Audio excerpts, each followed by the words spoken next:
today is going to be talking about automating the interpretive process, the HPI and the HDS in 5 dimensions. I give you Dr. Fico.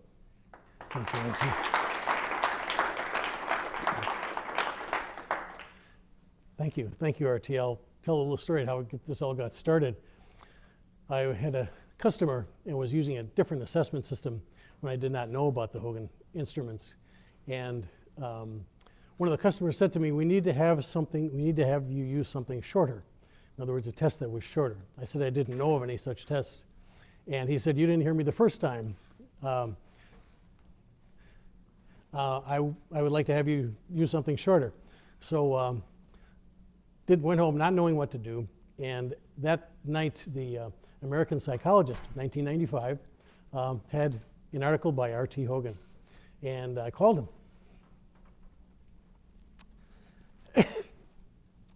And that changed my life. So I went from being a perfectly okay psychologist to having something to offer, which I appreciated. Today we'll be talking about having a purpose. Sorry. I'm going to tell you a story about Dave and Sharon. Dave was a prince of a guy. He was the general manager of a plant, the most successful plant, the most successful division in his corporation. People came from all over to look at his plant. And of course, when they went away, since they weren't him, they could not replicate what he did. He never complained. I was there when he announced that he was going to retire. And Dave went on a tour, and everybody gave him true, warm congratulations on his retirement. They loved him. So this very successful person was loved by all his people. When the day that he left, he said, it was like leaving prison. How could you possibly have that feeling when everyone that you work with loves you, you are very successful, and it feels like you're walking out of prison? That's because he had a micromanaging supervisor. The kind of supervisor that can end anybody's career. He could have worked a lot longer, but he'd had enough. And Sharon, the person that replaced him, very capable engineer, her first several months was to talk with Dave every day on the phone, trying to put up with her supervisor. What our purpose is to prevent that. That's what we're supposed to do. So if we optimize the selection and training of managers, we improve their health, improve their personal fulfillment, and lengthen their lifespan. That's motivation. 18 scales on the HPI and HDS, powerful tools. They predict a wide variety of job-critical material. They can't do everything. There are some things that you can get in an interview that is difficult to get on a test, but very powerful in my experience. The scales interact. I try to interpret. When I see the scales, I try to interpret them about 4 at a time. That's as far as I can go. I can't interpret 18 at a time. But if you do 4 at a time, to me, it's manageable. So I thought, is there any way to interpret 18 of them at a time? My customers don't think in 18 dimensions, and they don't think in scale combinations. So one of it was for me to see how can I interpret 18 scales at a time. And also, I was going to create an algorithm based on my experience and my judgment. That's not necessarily a good idea, because once you test empirically your own judgment, you're very vulnerable. I said to my customers that agreed to help with the validation that I don't know how this is going to work out. I don't know if it's going to work or not. I'm just doing the best, and we'll see how it goes. And they were all very good about it. Boeing 737, if you fly on Southwest, has 367,000 parts. The customers don't care about the parts. They don't know about the parts. If the plane delivers you late, if the cabin attendants are unpleasant, if it's uncomfortable and dirty, they don't care about the 367,000 parts. You and I have to care about the parts of the scales. We do. We have to care about the details just like Boeing has to care about those details, but our customers don't. So I tried to think, okay, what is it that customers care about? Always try to think about in dimensions. Now, Hogan Assessment Systems has its own dimensions, which overlap with some of mine, and they're probably similar, but I'll use the dimensions that I adapted to create the algorithm. For my list is courage and integrity, persistence, vision, team commitment, and technical competence. Those 6 things, depending on how you define them, and of course the way you define them makes a big deal, makes a big difference, but depending on how you define them, I think they cover most of what it requires to be a leader. Now, so much of what I'm going to say, you say, well, we already know that. That's RT told. I could say that before every sentence. I learned from RT that. But how about if we just, if we blame me on the mistakes and give him credit for the knowledge? Technical competence. It's more than just the ability to perform on a problem-solving test, but problem-solving tests are one way to assess at least the capacity to learn the job. One of the things that I think interviews can help us do is and I'll show you some examples later, how people who look fine, but in the interview, they're not as fine in part because they don't have the experience that they needed, in part because they're in the wrong job. So in every single validation that I've done, I'm tired of doing this, the performance of managers on a good problem-solving test. I use the Thurston test of mental alertness. It's a very old test. I find it to be very useful.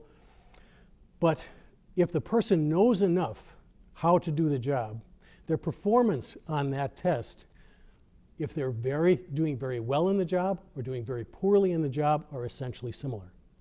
So I did big validation on this group, and the desirable group, the group of managers who were performing very well, had a raw score of 62, and the management group that was doing very poorly, raw score is 63, essentially no difference whatever. Those raw scores vary from, practically speaking, 25 to 105, and so 62, 63 is right there at the mean of supervisors, and that's where they arrived. And so the Thurston cannot predict, all the samples that I've ever done, can't predict how they're going to do on the job once we know that they know how to do the job. There are a couple of exceptions to that. We have found that people who are 911 dispatchers, if they don't score well on the Thurston, they can't do the job. If you've ever been in a room with a 911 dispatcher, they have at least 4 screens. They have to shift set all the time, speaking about one thing, thinking about another, saying something else to somebody else. If they can't do that, they can't do the Thurston, and they can't do the job. So the Thurston does a very good job on that particular task, but in no other sample that I've ever done does it matter. Okay, I had one of my mentors, Charles Matthews. People would ask him, what is the best measure of memory? And his response was always, memory for what? And that was a very appropriate response, obviously. And so when we think about leadership, it's leadership of what? And there are all kinds of leaders, of course. There are technical gurus, hard to replace. Those people, let's say that one is a technical guru, and they can't relate to the people around them. That's going to limit their career. And if it doesn't limit their career, it'll limit their organization. Or we can build a fence around them and give them a team to work with and have the team interact with everybody else and leave them in the room. So there are technical gurus, and unfortunately, some of those people, the only way we can get them a higher salary is to give them people. Ouch. Have no business doing that. We shouldn't do it that way, but it's done that way all the time. Market visionary, some people just understand what the customers want. And those people are very valuable, but if they really irritate the people, we need to put a fence around them. And their administrators, we'll look at some samples of these folks later. Administrators who really can keep the trains running on time, can really keep things going, but we certainly don't want to put them with people because they nitpick. There was an interesting story about after 9/11, there were planes being sent with special ops people to Afghanistan. And the plane, I mean, it takes a long time for the plane to get from the US to Afghanistan. It takes, I don't know how many hours. So this plane was all set, had the special ops was ready to go, but it had not filled out certain paperwork. And so because that paperwork was not filled out, they couldn't take off. And it was really a long time before they were allowed to take off, even though they had all the time in the world to fill out their paperwork after the plane was in the air. Not allowed to go. Okay? There are administrators like that, and we just be careful about them. Now you're going to say, oh gosh, we know this. Yes, you do. When I thought of how do we create this algorithm, I thought, what kind of people can enhance and sustain the job performance and professional fulfillment of the team members in a way that enriches the organization? There are lots of club leaders who everybody loves, but they don't enrich the organization. The organization dies around them, but everybody loves them anyway. General McClelland, Civil War. The team members, good news is if you find people like this, they can make more money, they attract more customers, they're healthier, they change jobs less often, and they actively promote the organization. So leaders like this, and there aren't that many of them, leaders like this are extremely valuable. And if you don't hire them like that, it's not easy to make them like that, but if you hire them somewhere near that, you can help them become like that. Meant to mention, I would be very happy for any of you to interrupt me at any time. So if you have a question, if you think it's baloney, I really value the hey, wait a minute people, and hey, wait a minute people are very important to have around, so thanks. The samples that I'm going to give the results first. Now, you remember from your statistics that all models are wrong. Some models are useful. So I'm creating an algorithm that I understand that algorithm cannot possibly capture all of the knowledge that we can get out of the Hogan instruments or predict absolutely everything about that person. I understand that, but we can do better than we could do otherwise. So I'll tell you about the results, because until you hear results, forget the process. Process doesn't matter until you know what the results are. HPI and HDS scores, what I had one of my larger customers do is separate their leaders into group A, B, C, and D. This was based on supervisor referrals. Now, supervisor referrals are not the gold standard that we'd like them to be. They're not. But they're not bad for this kind of comparison. So I compared group A and group D on HPI and HDS scores, and those scores, it all worked out. So you start out with validating the instruments themselves before you do an index of the instruments, and that worked fine. The algorithms of all of the high-low samples were significantly different in the desirable direction.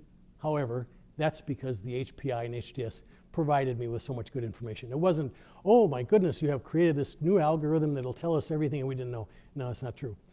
I created an index of what the scores say. Also, you'll notice that when we're making decisions based on one person at a time, statistical significance has a contribution to make to that decision, but it doesn't define that decision. You can get lots of significance that misses individuals. So I prefer, you won't see percentile scores on my reports here. I prefer using whole numbers. I prefer using the raw score of my algorithm because percentile tends to be misleading, and the customers, when they see it, they think that a percentile of, let's say, 70, they're accustomed to go to school where everybody gets a 99.5, and they would see 70, oh my God, this person's terrible. No, that's really, instead of explaining that, I'm sticking with the raw scores.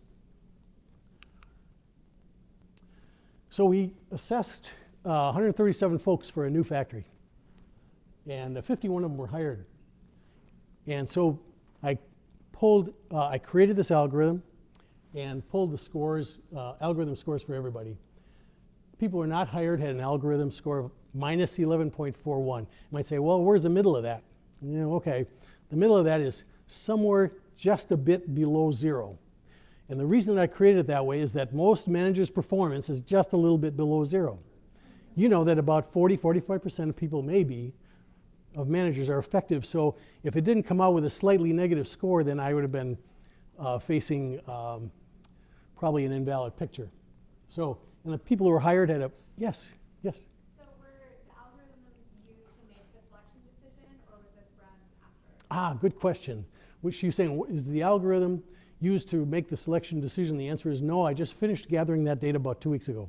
But that's a great question. Good for you. And I appreciate your interrupting me. Thanks.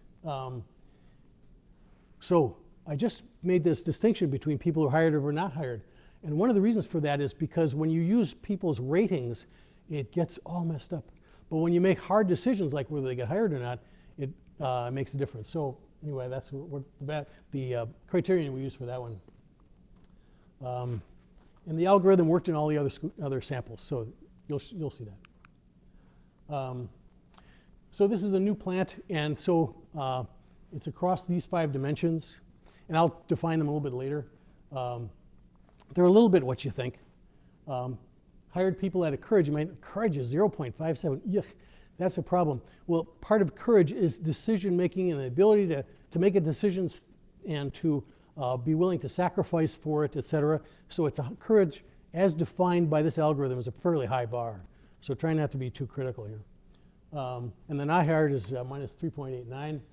Integrity thing, oh my God, that's kind of a value-related word. Yeah, it is. And it's value-related to you and I, but to the people that report to them, it's not. They think, well, doggone it, they ought to have integrity, for heaven's sakes. Persistence is kind of what you think. Vision and engagement, and that's how the means looked.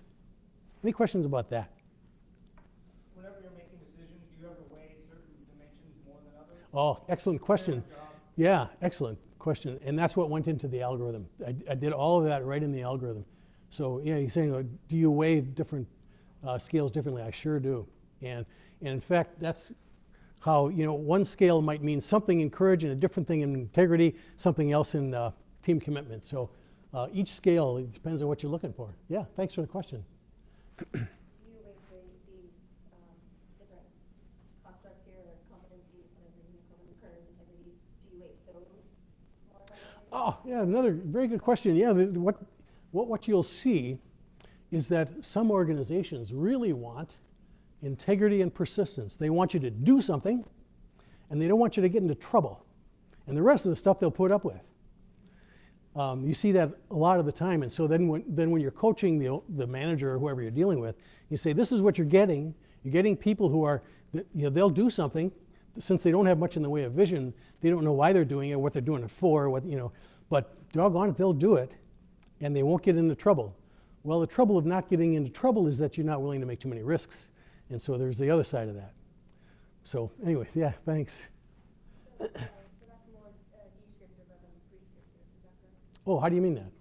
Well, so you don't have kind of like an algorithm per job. Oh, very good question. No, I don't have an algorithm per job. Yes, you're right. Part of it is because the group of clients that I have are fairly narrow, manufacturing and law enforcement. And you'd be surprised the similarities there. They're held accountable. There are some jobs that you can have for a very, very long time, and nobody can tell whether you're doing it or not. In manufacturing, the stuff has to get off the truck, we process it, gets back on the truck, and delivered to the customer. And if it's not, there's a big problem. And now police officers are mostly on camera, whether it's their camera or somebody else's camera. So there's a lot of accountability held in common between police officers and manufacturers.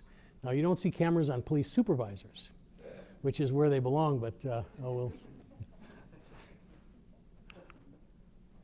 So then we have a legacy plant. Over a period of 6 years, they hired 21 people, and we assessed 75 of them. Sometimes people say, well, what proportion of people, I tend to get on the end of the hiring process. I have only one customer that doesn't interview somebody before I see them.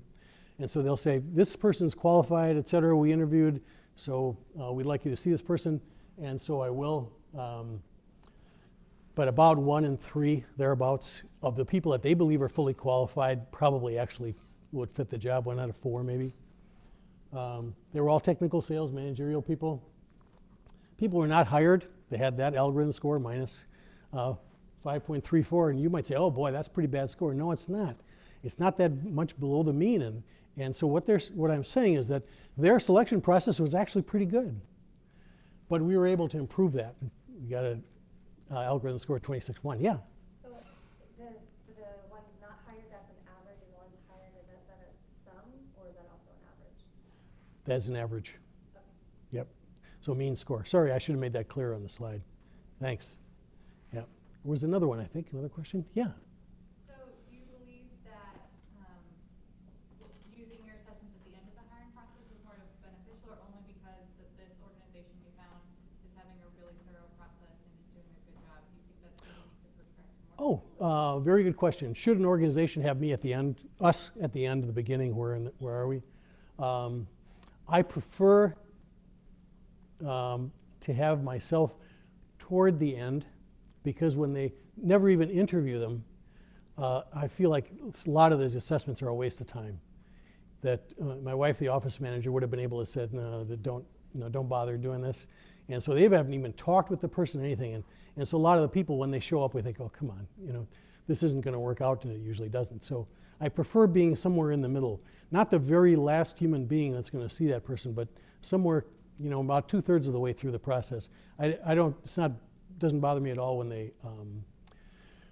they say, well, we'd like to kind of talk to them first. So for example, we got some business today where 6 people, they want to hire 6 people, and they didn't tell us who they were until after they'd interview them and say, yeah, we would like you to go forward with this. So I don't mind being sorted toward the end of it. One more question then. Yeah. So how many applicants are they looking at a time then? Many companies will look at 1 or 2 at a time. When they look at 1 at a time, of course, and I give them the bad news, it's not very happy, because then they have to go back to the drawing board. But I learned a long time ago to just play it straight. And then I learned too very early on, wait a minute, you've seen so many of these people, and I had one person for an accounting job, but the banks say this person is wonderful, and I'll never forget this. This person is wonderful. He had an ambition score of 40 to be an accounting manager. I would never in my life now recommend somebody with an ambition of 40 to be an accounting manager. Never. But I did at that time because, the banks love him, everybody loves him. Okay, he did not work out for obvious reasons. He's not willing to make the sacrifices necessary for high achievement. I mean, that's the deal. Anything else about this? Legacy plant, these are the dimensions. And the hired people did better than the not hired people on all scales. You see that the highest scores are in integrity and persistence. They were doing the same thing. Now, you're probably thinking, this is an artifact of your instrument. Somehow you created an algorithm that does this automatically, and I have some 360 data for you later that says that that's not true. That these are the actual people, and the reason that they're scoring high and low is that's who they are. It's not just an artifact of the algorithm. And as you can see, the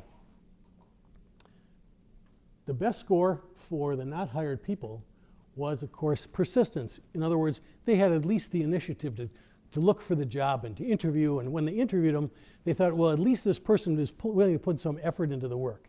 Okay, but on each dimension for that outfit, the algorithm score was higher for the hired people. Any questions about that? Okay. Law enforcement leaders, we'll go back to some more private industry people later, but these were law enforcement leaders, and I was really happy. This was the first sample I ran for the algorithm, and it was, a breath of relief when I saw that these were the results, because I don't know if I'm going to see another sample that's this clear anymore.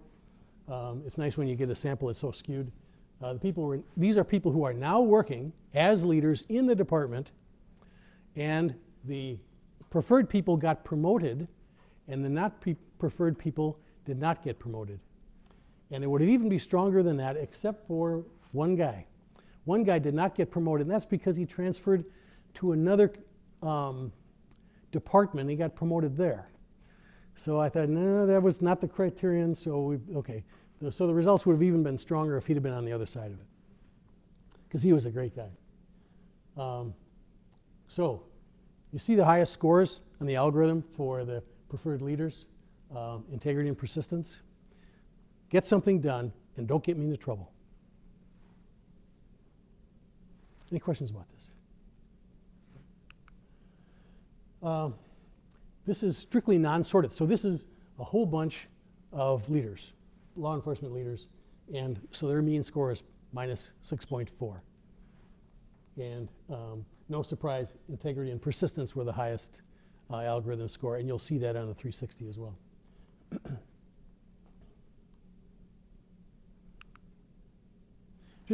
We did a validation, Hogan Assessment Systems and I, Brent Holland was in on it, and we did profile comparisons of police officers who were supervisors who were nominated more often by their police officers as good supervisors on the HPI. And you can see that the blue is the high performance, red is low performance. You can see on some scales they're no different at all, but adjustment, ambition, and interpersonal sensitivity and prudence, very strong. You see that all the time. This is not a surprise to you, is it? HDS. The first three scales on the HDS really help us. Mischievous helps too. Sometimes helps a lot, but excitable and skeptic might say, some people will say, well, a suspicious police supervisor is a better police supervisor. That is not the case. We ran some samples on SWAT team members. SWAT team members want each other to be low likability, high reserved, prudence and diligence strong, but they want their supervisor to be Mr. Rogers. They want grunts, and they'll tell you that. They'll use that term. We want grunts here. We're gonna do what I'm told. I don't care. But their supervisor, they want to be Mr. Rogers. These are not a surprise either, I think. Okay, we looked at what were the scales that predicted the difference between the good and the not so good, and we predicted 92% of them, and the scales were adjustment, prudence, excitable, skeptical, and mischievous. The accept and reject numbers there, I wouldn't use those. It's just the way it came out in that validation. I'm a little pickier than those scores allow, but those are the 5 scales that made the biggest difference. And we didn't see a difference on ambition that was as big as these. In private industry, you see a difference on ambition all the time. Some people use the MMPI to compare police officer candidates for supervision. How do you think that works out? They look like identical twins. The best performing and worst performing supervisors look exactly the same on the MMPI. So why anybody would use that instrument, I'll never know. Not for that purpose. I use the MMPI for entry level, and it once in a while will capture something that I didn't pick up in the background, didn't pick up in the interview, didn't pick up on the Hogan instruments, didn't pick up on any other. Once in a while it'll do that. It does it often enough that I really need to use the MMPI, but mostly it's the other things that make the difference between the qualified and the not so qualified. Okay, a little bit about the scales, the dimensions. Courage is about managing decisions. And maybe I should use less value-laden term than courage, but courage, because nobody wants to hear that I don't have any courage. You know, well, don't give feedback like that. And if an organization, you tell an organization that your people are low on this business about decisiveness and willingness to sacrifice, say, well, what am I going to do about that? Well, the first thing you do about that is to get the barriers out of the way, because there's a lot of people who are willing to demonstrate the courage that they have if they feel like somebody's not going to be stepping on their neck in 5 minutes. And so there are things to do besides, how do I increase his scores? Well, you don't do that, but here's how you adapt. Integrity is about managing trust. Persistence, managing results. That's what they want. They want trusted results. A lot of sheriffs will tell me, if I can't trust somebody, they're no good to me at all. Vision, you often see that as much higher in the private industry than you do in law enforcement. Engagement, honestly, that's a serious problem for most police departments. That they're hired in ways that optimize their relationship with their bosses. And so that creates a lot of troubles. And technical competence, they manage profound knowledge. Knowledge is different than, I know that, the capital of Idaho. It's profound knowledge is really a kind of a, there are people who score kind of so-so on problem solving. It's all right, but not particularly spectacular. But they have a knack for the industry that they're in. And that you can get a little bit by job history, not so much. And not so much by education, I find. You can get that in an interview if you know what to ask. A lot of people will say, well, I have this and that degree. Okay, what'd you learn? Or I went to this graduate school. Okay, what did you learn there? It's amazing how many blank stares you get. Well, I didn't know that was the point. I thought I was supposed to graduate. So people differ quite a bit in how much they actually know about it. I've had people who can explain to me complex topics in physics, biochemistry. I test a lot of chemists. And at the end of it, I really feel like I understand what they were telling me. And so you know that when they're talking to a customer, when they're talking to a colleague, they'll be able to do the same thing. Some people can't do that to save their lives. Courage plus integrity is, kind of, people were talking about types the other day. That's a paragon, George General Marshall is one option there, one possibility there. You can probably think of some. Who would you think of as somebody that you consider kind of a paragon? Lots of courage and integrity, and let's forget about whether they're pleasant. Anybody else? Well, it's U.S. Grant. Sure, yep. Good example. Courage and vision, an entrepreneur, and of course people tend to say Steve Jobs for that. Courage plus team commitment. You can be a positive or negative role model that way. If someone thinks you are decisive and you either like me or hate people that I hate, then you're a role model for me. So you can be a good role model or a bad one, but the role models that are able to sell themselves as role models are they're decisive, plus they have commitment to the team. Always you have to remember that Al Capone was very popular because he gave the average person what the average person wanted, which is a glass of beer when they wanted it, and he was decisive. And so he was, as bad as he was a hero to some people. And credibility plus persistence. Lots of that in both private industry and in law enforcement. They're the absentee leaders.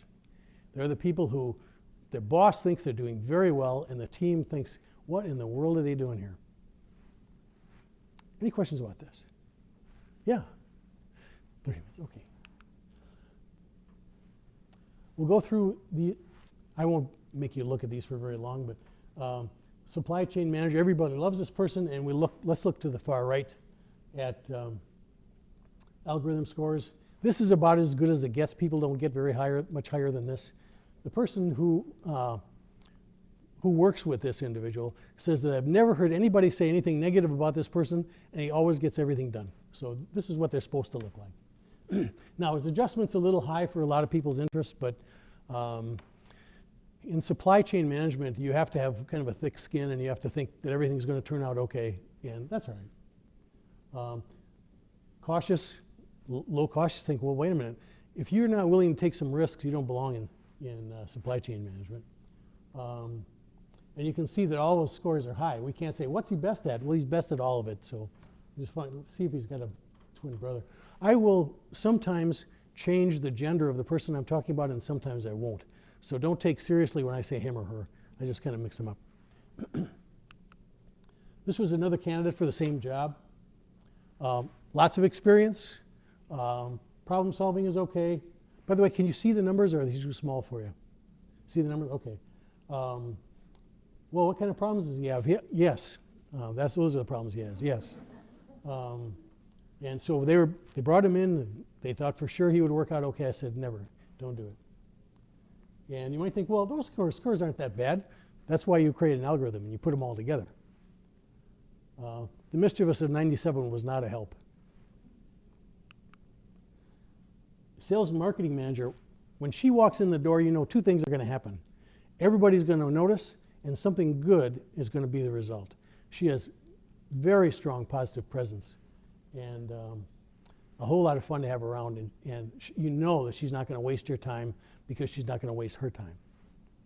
And a lot of fun to work with. So persistent to 24, no point saying no to her. Don't waste, don't bother. Just say, okay, when do you want that done? You might say, wait a minute, a sales manager, sales and marketing manager with a mischievous of 11. Well, she probably is a better sales and marketing manager than she was a salesperson, but her persistence, because the sales that she had to make was a very long cycle. So you can't walk into somebody's plant and say, you want some of this stuff? Good, here it is, see you later. You know, it's a very long sales cycle. So somebody like this with a mischievous of 11 isn't so bad. Technical sales, person doing very well. Notice the vision, 22, high score. Persistence is up there. Integrity, well, you know, you got to take a few chances once in a while. Still a very good score.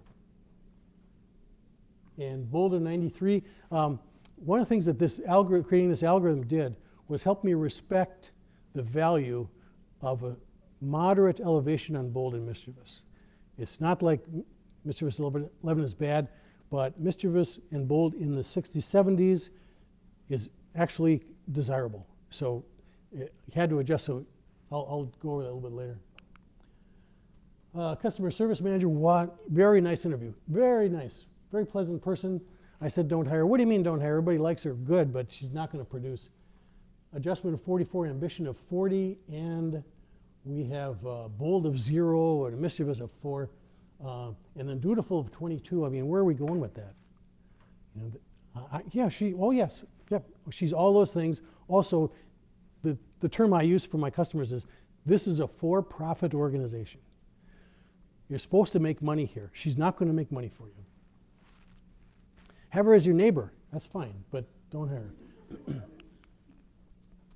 Law enforcement, this is a person who is a very interesting individual. She's very task-oriented, right, very specific, no baloney, and boss really likes her. And she's performing very well. And she has a habit of getting promoted every once in a while. This person had an intelligence background and came into municipal law enforcement, did very well, both places. And we have a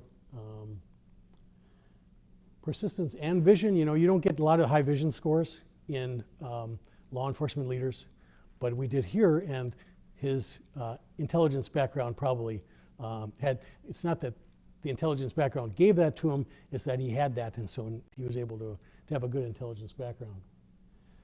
A score of 57 on the algorithm is very good. This person's law enforcement career started with a bang. Unfortunately, nobody got hurt, which was good, but some private citizens were pretty scared as to what went on with this individual. You might say, well, they got an algorithm score of 8. That's not that bad. It's maybe a little bit better than you'd think. Well, look at what we have. High score of vision for an entry-level police officer. What's that going to do? Also, I knew the fact that from the interview that this guy had a problem with alcohol. So what do we have when we have vision plus alcohol in an armed police officer? And this was his partner, whose career also started with a bang, but he didn't have to examine the alcohol score at all. I have an alcohol assessment that, of course, I put into an algorithm too. But a minus 73, you can see that adjustment of 34, ambition of 19. This guy this is not a good fit for that job. This person is able to go from department to department and not doing very well in any of them. Just a sequence of, and you're like, how do these people get hired? This person was particularly brilliant. The person immediately before her is also brilliant. So they do wonderful interviews. People are just, oh my goodness. But not a good fit for that job. Popular leader, this is one of the people that got promoted. This is what police officers and police leaders kind of should look like. High on integrity and persistence, and very high on engagement. Everybody likes this individual. You might think the vision isn't so hot. Yeah, okay. It's not perfect, but it's not bad.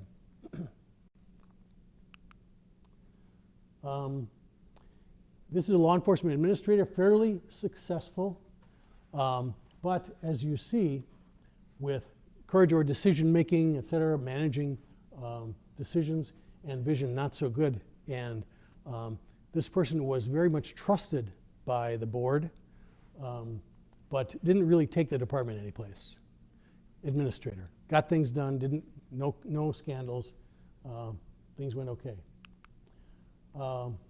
These two senior law enforcement supervisors, they had to get along.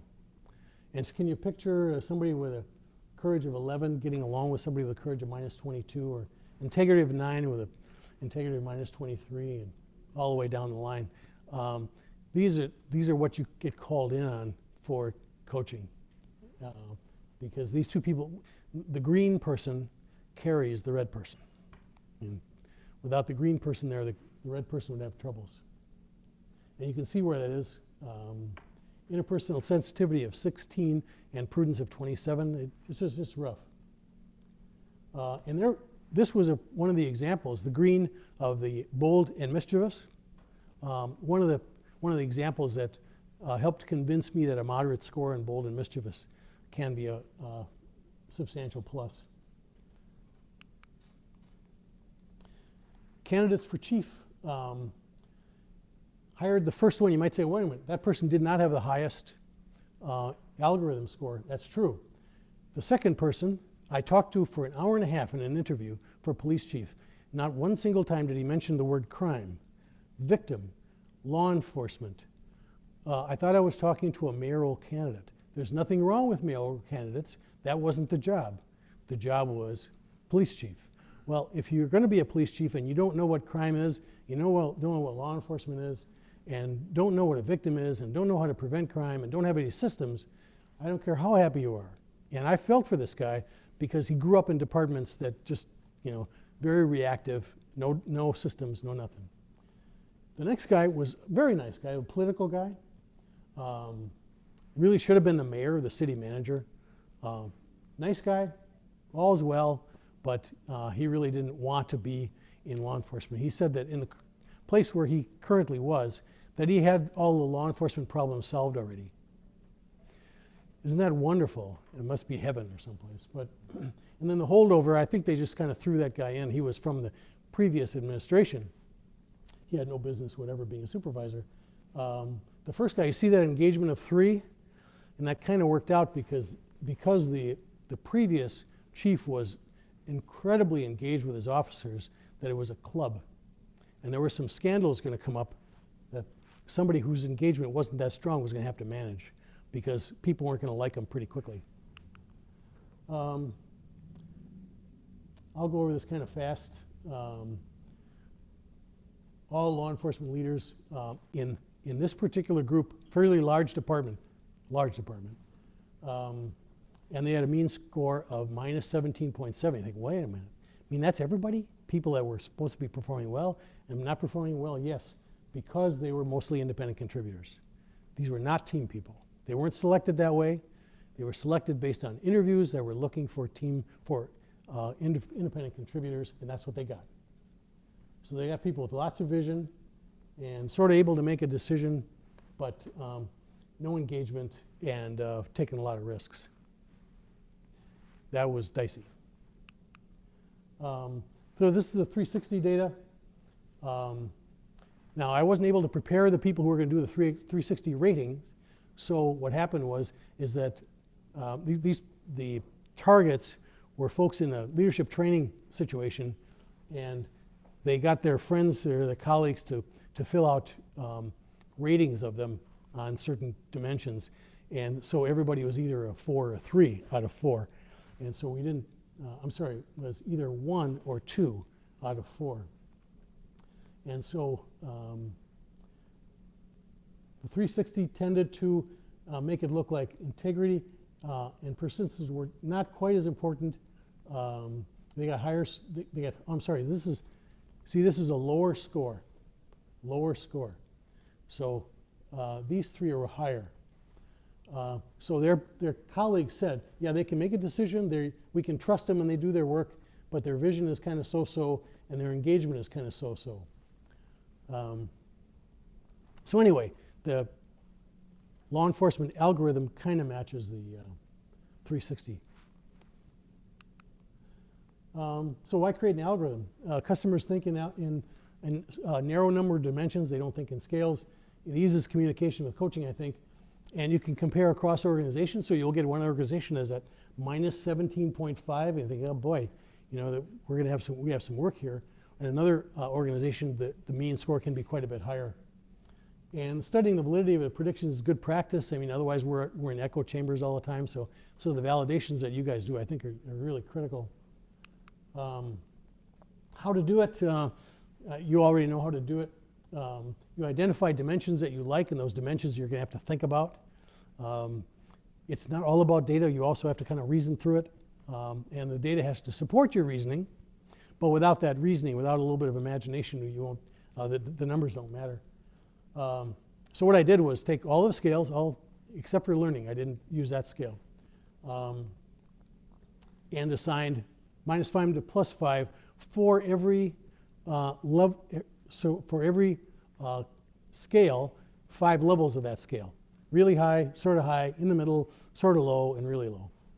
And that is tedious. I don't recommend it. So then you find some people that you know really well, you know their performance really well, and then you create an algorithm with that, and then you revise it 8 times, and that's what you have to do. It's not fun. And then you apply to groups, and I would recommend this hired, not hired, promoted, not promoted, rather than ratings. Ratings are very so-so. Now, adjective checklists are a different story. Adjective checklists work out pretty well. We once did a comparison with married couples. Who could predict HPI, HDS scores better? Therapists, supervisors, or your spouse? And the spouse correlations were very high. Supervisor was so-so. Therapists hadn't the foggiest idea what these people were like. Dr. Fico, Yeah. do you use subscales at all in any of these? All the time. Not in the algorithm. But in interpretation? When I'm interpreting, yes. In fact, I use not only, on the HDS, I use not only the Hicks, which I think are very good, but I also use individual items. That's why I use paper and pencil testing. Because I want to look and see if, do they have a high mischievous score, because they also endorsed some laws are made to be broken. And if they endorse some laws are made to be broken when they're becoming a police leader and they're applying for a job as a chief, that's telling you something, especially if they generally have a high mischievous score. And you can also, sometimes when you have those individual items and you have a skeptical customer, would you answer the question like this if you're applying? No, I wouldn't. Well, he did. Who ever would do that? He would. So, thoughts about coaching. I prefer to do coaching as a person who is embedded in the organization, because I find that, now, that's sometimes marketably impossible. But I really prefer to be there, because you can be fooled a lot by what people will say on the phone. And unless you know their business almost as well as they do, you're not as much of an asset as you could be. So then it's not easy to do that, because it gets expensive. You know, they have to bring you there, and you have to stay there, and you have to charge them for time and all that. But I'm uncomfortable doing any kind of coaching by phone.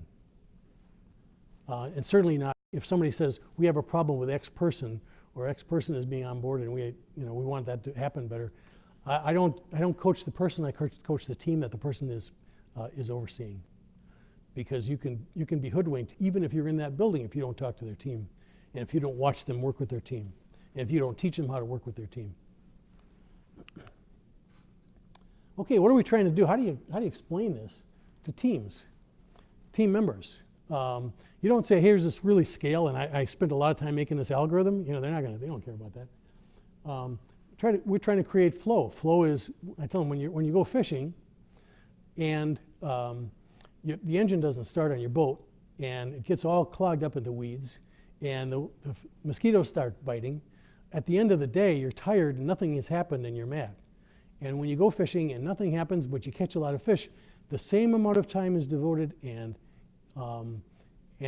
you're productive, and just like at work. Some days at work, the time just goes by and you get a lot done, and so that's what we're looking for. Flow, pride in what they're doing, that it has meaning. Some people, police officers, are especially not good at this. You would think that they would, it's an easy thing. The military's not good at it.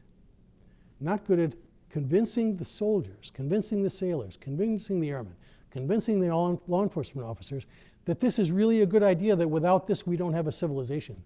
They don't have those conversations. It's amazing. You and I might think, well, what an honorable thing for them to do. Yes, you and I think that. And so why doesn't somebody tell them that? Well, they don't. And then finally, of course, engagement, being concerned about the welfare of the individuals. So what do you don't say that to the managers, because they don't care quite so much about that. What they care about is discretionary effort. And what they'll say is, there was this story about somebody was talking to a manager and says, how many people work here?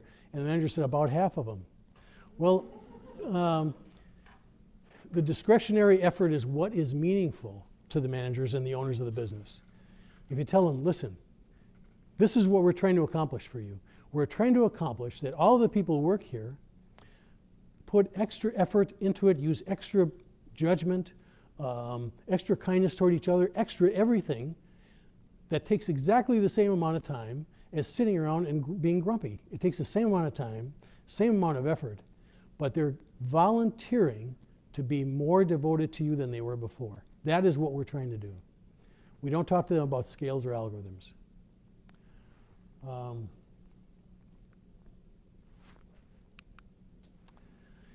I would be very happy to entertain any more questions.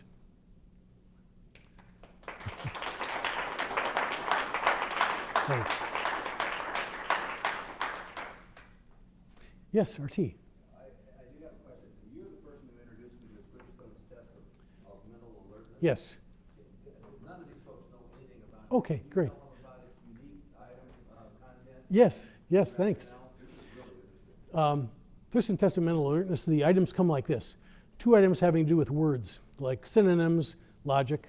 2 items having to do with numbers, number series, fractions. 2 items with words, 2 items with numbers. The person thinks that we're assessing their content of knowledge. We're not. We're assessing the efficiency at which they can shift set. Those of you with a neuropsych background, categories requires you to shift set. Shifting set is the picture of the healthy brain. If there's any one picture of a healthy brain, is they can shift from one thing to another. So we're asking them to shift from numbers to letters to words, numbers, words, numbers, words. And they have to do that throughout the whole test. And that'll confuse you if you don't have a brain that's working really well. So that's why I use that. And so really, we're not looking for fund of knowledge. I'm not going to ask a welder. In an interview, I'll ask them how to weld. Some welders are really good at teaching that, and some aren't. But the Thurston is not so much for that. It's to find out really how well is this person going to be able to shift from one thing to another. In your daily work, do you ever have to shift from one thing to another? I don't know. You do? Oh, okay. So that's what the Thurston measures. And again, I use the raw scores. Now, it's expressed in percentiles, but I don't like using that. Senior managers have a mean of about 72. Supervisors have a mean of about 62. And entry-level skilled workers have a mean of about 51. And so when you're talking between 40, 45 and up for any kind of entry-level job. I have one customer that will not hire anybody for an entry-level machine operator job that doesn't score 40, raw score 40. So, yes? I have a question. So on a lot of the profiles that you showed, those individuals who were, I guess, higher on the algorithm Yes. Mm-hmm. scored pretty high on interpersonal sensitivity. Yeah, the most powerful scales in there are really more ambition and adjustment to some. So, see, on the algorithm, the higher the score you get on interpersonal sensitivity, it doesn't always help you. once you get to a certain point, the values that contribute to that algorithm go down. The same with adjustment. That's not true with ambition. And to some extent, the same is true with sociability. Same is true with prudence. So every single scale has its sweet spot. And if you go above that, it's going to cost you on the algorithm. And if you go below that, it'll cost you on the algorithm. So you're absolutely right, and it does impact the algorithm. Yeah. Do you ever look at values as it relates to the algorithms or as it relates to your interpretation? Do you ever use the MVPI? I use the MVPI, yes. I didn't include it in the algorithm, partly because what I was doing was complicated enough. And I don't know that I could, that if I added that to it, that I would know what to do with it. Yes, I use the MVPI because it's valuable, but it's not in the algorithm. Yes, Kimberly. How do you account for the differences in the different jobs? Like I was noticing when you were going through your examples, you showed us a supply chain manager and then you showed us a sales and marketing manager, and you were talking about mischievous, and we see positive correlations between mischievous and things like networking. And that can be valuable maybe in a sales and marketing manager job where it's not in the supply chain. So how do you account for that when you are holding that constant? Yeah.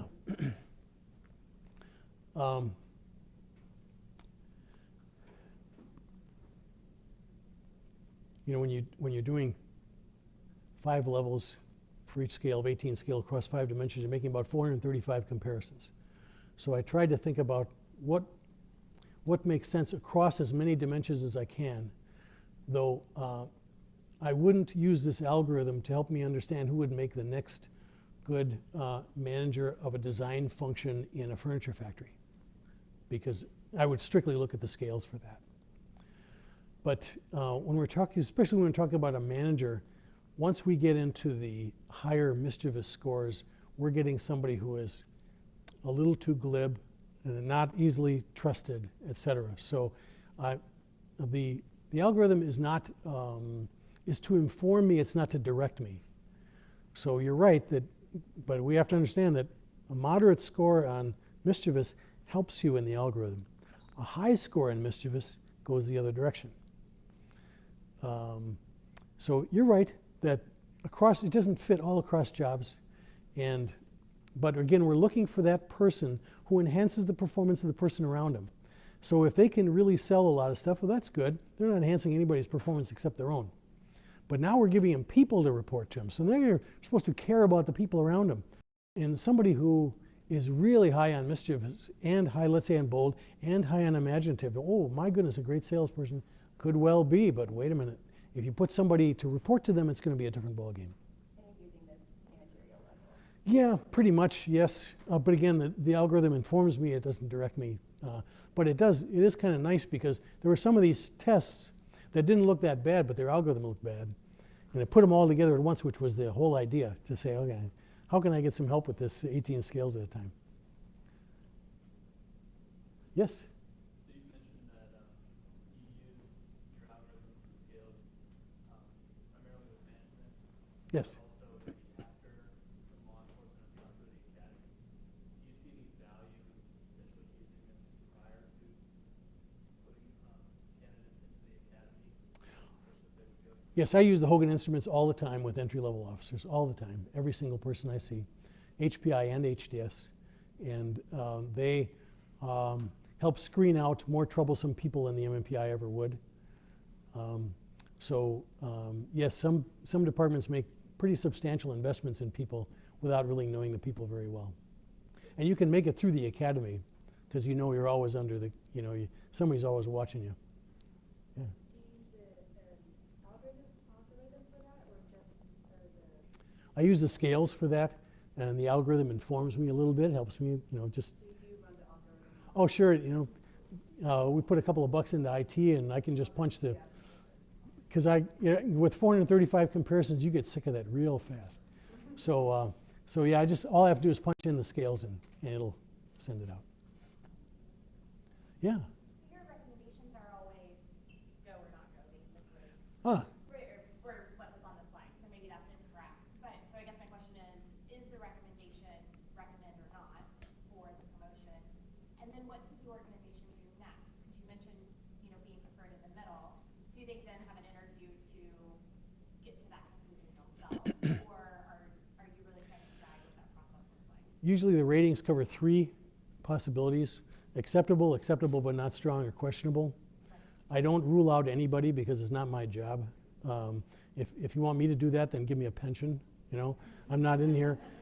It's your job to do. In fact, I try to advise people never to allow an advisor to make operational decisions. People do that all the time, and it's not a good idea.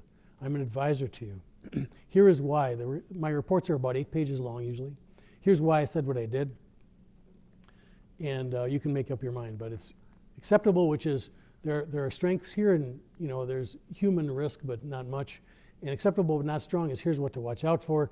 And questionable is I question why in the world you'd hire this person when you could hire somebody else. Some of my customers won't even look at a questionable anymore. That's it, the end of the line. Some of them, if they really like the acceptable but not strong, they say, yeah, well, okay, we understand that. We'll put up with that. And I would too, depending on sometimes their technical skill. And then the acceptable people, they're happy as clams. But yeah, one advantage of being old is that you've been through this enough that you just call it the way you see it. And if they don't like it, you say, here's why I did it that way. And I'm trying to help you guys. And they make up their own minds. Yeah. We tried to collect job analysis data with various departments that tend to be very busy, and it's hard to convince them of the value of taking our assessments. I guess more of like on the sales side. How are you convincing officers, supervisors that this would be valuable? Yeah, it took me 2 years with the department that I did. It took me 2 years to convince them that it was a good idea, and it was just a matter of timing. The chief always liked the idea, but the president of the union was going to retire, and he said, why argue with you? I'm sick of arguing with you. Let's all do it, and they all did it. You know, so there's opportunities that you have to be there long enough to convince them. Another way is to use it for essentially work with the willing. You know, third shift. Just let me do this one shift. And then the critical thing is to gather good data, which is very hard. The criterion data is very difficult because supervisor ratings are overrated. And what we did was we did nominations of people. So we gave them each police officer and supervisor got a 10-step 10 tasks that were for an officer, 10 tasks for a supervisor. We asked them to put each person to put 2 names next to each task that would be best at that task. Because I had to promise them that no one would ever be asked to criticize anybody. So that's fine, they didn't have to criticize anybody. They were picking the best ones, and so we just added up who got nominated and who didn't, and we split them in half.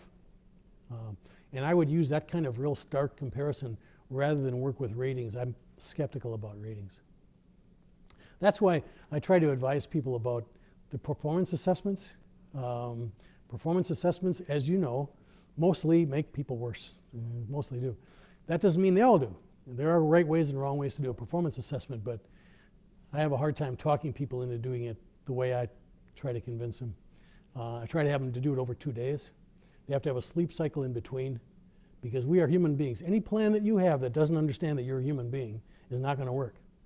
And that sleep cycle is what allows that person to integrate the first batch of information that you gave them. And now they've thought about it a little bit and they can come back and talk to you. Unless you have that sleep cycle, we are human beings after all, unless you have that sleep cycle, you don't have that. You have all that going on in one conversation. That is not what human beings act like. And so you start out with what they promised to do, what they did do, and what you want them to keep doing. And then sleep cycle, and then what they are going to commit to do, what they need to stop doing and start doing. I mean, all these things are familiar to you folks, but you have to interread it with a sleep cycle, otherwise you're going to have lots of unhappiness because they're human beings. Other questions? Well, thanks very much. Thank you.